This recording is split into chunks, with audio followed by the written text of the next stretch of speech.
The first time she said his name, I thought it was the stroke. Eli. Her voice cracked it out like a secret dying to live. She looked past me, through me, like I wasn't her daughter, like I was someone else. She whispered it again. Not my name, not my father's, just his. And then she cried. Not loud, not desperate. Just silent tears, slipping into her hospital gown, her pillow, her throat. Like sorrow she'd been storing for decades had finally found a crack to slip through. I didn't ask who he was, not yet, but that moment, sitting by her bedside with her hand twitching inside mine, I felt something shift. Not just in her, in me. I returned to my childhood home with a suitcase and 2 weeks of family leave. The house smelled like old linens and forgotten tea. Every corner whispered. Her bedroom door was half closed, always had been. Her closet still full of my father's clothes, 10 years after the funeral. But there was a second drawer, locked.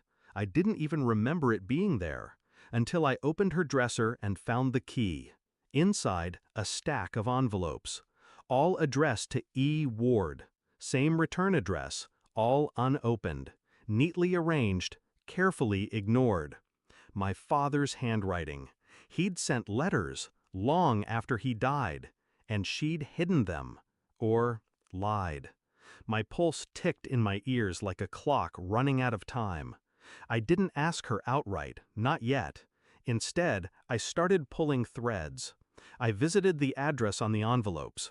It was 2 towns over, buried behind a row of gas stations and dry silence. A small white house with ivy climbing the porch rails. The name on the mailbox, E. Ward. I watched it from across the street for almost an hour. A man in his 40s came out, smoking. Something about the way he walked, guarded, heavy, looked familiar, too familiar. He looked like me.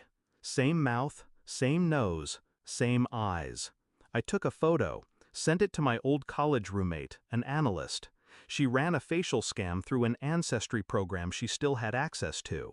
It came back with a 98.6% sibling match, half sibling, Eli Ward. And suddenly my mother's tears made sense. She hadn't been mourning, she'd been remembering. I returned that night, sat beside her again, her eyes clearer than they'd been in weeks. "Do you remember what you said?" I asked. She blinked slowly. Eli.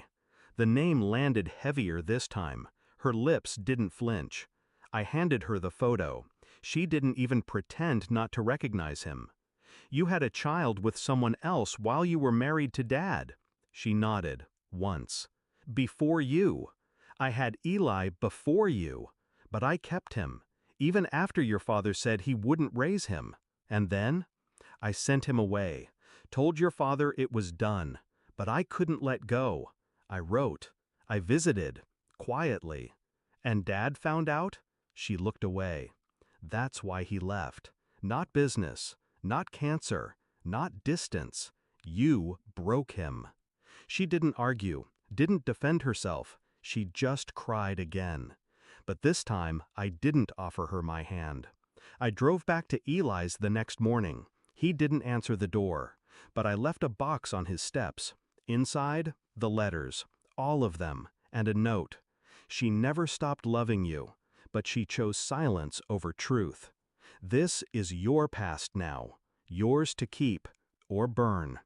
Then I contacted a lawyer, adjusted my mother's medical power of attorney, shifted her estate planning documents. She wouldn't like the changes, but she wouldn't fight them either.